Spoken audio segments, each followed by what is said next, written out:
రోజుల నుంచి రాష్ట్ర వ్యాప్తంగా కూడా వర్షాలు ఎక్కువ పడి సైక్లోన్ వాతావరణాన్ని కల్పించింది. దానికని ఏంటంటే ప్రత్యేకించి మన పక్కన ఉంటే విజయవాడ దాదాపు 5-6 పేటలు పూర్తిగా జలమైపోయి ఫస్ట్ ఫ్లోర్ మొత్తం కూడా జలంతో నిండిపోయి జనం ఎక్కడికి పోవడానికి వీలైన పరిస్థితుల్లో ప్రభుత్వం అనేక రకమైన చర్యలు తీసుకోవడం జరిగింది. అయినప్పటికీ కూడా ఇంకా కొంతమంది రావడానికి ఇబ్బంది కానీ, లేకపోతే వాళ్ళు తిండి తెప్ప లేకపోవడం కానీ, ఈ ప్రకృతి వైపరీత్యాల వల్ల అనేక రకాలైన ఇబ్బంది జరుగుతున్న పరిస్థితుల్లో ఎప్పుడు మన చాంబరా కామర్స్ ఏంటంటే విపత్తు వచ్చినప్పుడు విశాఖపట్నం కానీ, లాస్ట్ ఇయర్ వచ్చినప్పుడు కడప, నెల్లూరు, తిరుపతి దాదాపు 3 లాంటి కూడా ఐటీసీ, చాంబరా కామర్సు, అలాగే మాణిక్యవేల్ భారతీయ సోప్స్ వాళ్ళు సహకారంతో ఆ రోజు మన గోధుమ పిండి కానీ, తిండి, బట్టలు, దుప్పట్లు అనేకం పంపించాం. కరోనా టైంలో కూడా కిరాణా వ్యాపారస్తులు అందరూ కలిసి ఎక్కడైతే డోళ్ళకి పోవడానికి ఇబ్బంది కలిగించినా తక్కువ రేటు సక్రమమైనటువంటి పరిస్థితుల్లో ఆడికి వెళ్ళి వస్తువులు పంపిణీ చేయడం జరిగింది. అదే కాకుండా ఒక్క రోజులో దాదాపు 5,000 మందికి ముస్లింలకి తోఫా ఇవ్వడం కూడా జరిగింది. అది చాంబరా కామర్స్ సహకారంతో మా సభ్యులు కానీ, మా కమిటీ మెంబర్లు కానీ, వ్యాపార వర్గాల యొక్క సహాయ సహకారాలతో అనేక రకాలైన సేవా కార్యక్రమాలు చేయడమే కాకుండా అనేక రకమైన విద్యార్థులు, మేధావులు అయితే కులం, మతం, పార్టీ లేకుండా అనేక రకాలైనటువంటి కార్యక్రమాలు చేశాం. అలాగే రెడీమేడ్ వాళ్ళైతే కొన్ని చోట్ల అంటే మరుగున పడ్డాయి కానీ, కొత్త వస్తువులు కానీ అనేక శైలి ఇస్తే అనేక మంది స్కూల్స్ కానీ వాటికి పంపిణీ చేయడం జరిగింది. నేను వ్యాపారస్తులకు ఒకటే విజ్ఞప్తి ఏంటంటే, మనందరికీ కూడా భగవంతుడు దేవాళ్ళు తినడానికి ఉండటానికి ఉంది కాబట్టి ఈ తుఫాను ఆదుకోవడం మనందరి బాధ్యత కాబట్టి తప్పనిసరిగా మీరు ఓపిక ఉండి ఇవ్వదలుకుంటే తిండి కానీ, తినే వస్తువులు కానీ, గుడ్డలు కానీ మీరే ప్రత్యేకించి వెళ్ళి మీ అస్వస్థతను కానీ మీరు కానీ సొంతంగానే ఇచ్చి ఆ ప్రాంత వాసుల యొక్క అక్కడ ఉన్నటువంటి ఎమ్మెల్యే కానీ, ఎంఆర్ఓ కానీ, కలెక్టర్ కానీ కలిసి వాళ్ళు ఏ పరిస్థితుల్లో ఎక్కడ ఇవ్వమంటారో కనుక్కొని వాళ్ళకి సద్వినియోగంగా ఇచ్చే పరిస్థితి చేయడం వల్ల మీ వస్తువులు సద్వినియోగం అవుతాయి. మీరు కూడా చేసినట్టు తృప్తి మీకు వచ్చే అవకాశం ఉంది.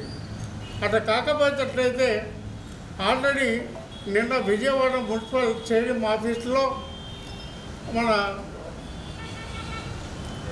ముఖ్యమంత్రి శ్రీ నారా చంద్రబాబు నాయుడు గారు ఒక రకమైనటువంటి ముఖ్యమంత్రి సహాయనిధి కోసం నెంబర్ ఇచ్చారు. కాబట్టి దయచేసి ఎవరైనా ఇవ్వదలుచుకుంటే అసోసియేషన్ కానీ, ఇండివిజువల్ కానీ, అంటే స్వచ్ఛంద సేవా సంస్థలు అంటే వాసవి క్లబ్లు కానీ, రోటరీ కానీ, లైన్స్ కానీ, సేవా సంస్థలు కానీ, విద్యా సంస్థలు కానీ, ఇండస్ట్రీస్ కానీ, వ్యాపార సంస్థలు కానీ ఏదైనా ఇవ్వదలుచుకుంటే డైరెక్ట్గా సీఎం సహాయనిధికి కానీ, అట్లాగే వెలగపూడిలో 2 బ్రాంచెస్ కంటే 2 బ్యాంకుల వాళ్ళు అకౌంట్ ఓపెన్ చేయడం జరిగింది.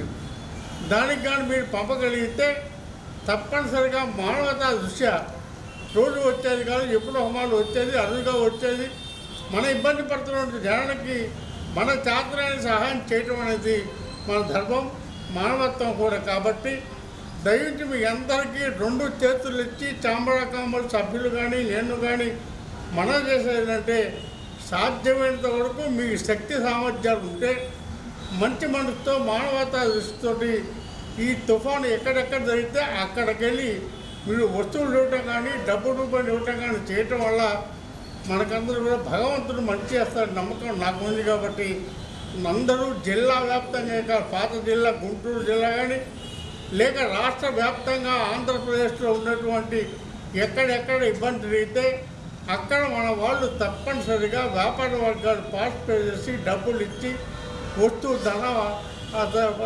తర్వాత బట్టలు కూడా ఇచ్చి ఆదుకోవాలని చెప్పేసి మనం చేస్తున్నాం.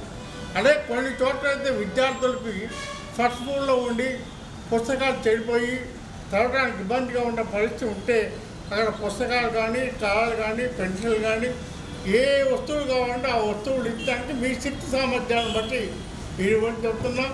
అలాగే చాంబర్ ఆఫ్ కామర్స్ కూడా మా సభ్యులు కలిసి మాట్లాడిన తర్వాత మేము సాధ్యమైతే ఎక్కడ పోయి సహాయం చేయడం కానీ లేకపోతే మన ముఖ్యమంత్రి సహాయానికి పంపడం కానీ చేసే పరిస్థితి ఉంది. కాబట్టి దయవించి అన్ని అసోసియేషన్లు రాష్ట్ర వ్యాప్తంగా జిల్లా వ్యాప్తంగా కూడా పెద్ద మనసు చేసుకొని అందరికీ సహాయం అందించడం కోసం ప్రయత్నం చేయమని చెప్పేసి సవినయంగా చాంబర్ ఆఫ్ కామర్స్ అందరూ మనం చేస్తున్నాం. కాబట్టి దయచేసి యాజర్లీ పంపడం అంటే ఎప్పుడో కాదు, ఇవాళ రేపు 2 రోజులు పంపితే ఏమైందంటే వాళ్ళకి ఎంత డబ్బు వచ్చింది, ఎవరికి ఇవ్వాలా, ఎంత ఏడు బాగుంటుందని ఆలోచన చేసే అవకాశం ఉంది.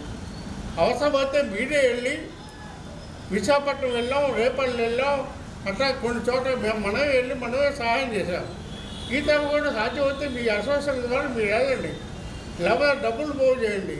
మీరు తప్పనిసరిగా ఈ విపత్తికరమైన పరిస్థితుల్లో ఆదుకోవాలని చెప్పి కూడా మరి వ్యాపార వర్గాలకి అలాగే అసోసియేషన్లకి ఇండస్ట్రీస్కి అలాగే విద్యావేత్తలకి స్కూల్స్కి స్వతంత్ర సేవా సంస్థలకి అందరికీ మీరు రిక్వెస్ట్ చేసేది మీరు తప్పనిసరిగా ఆదుకోమని మనవి చేస్తూ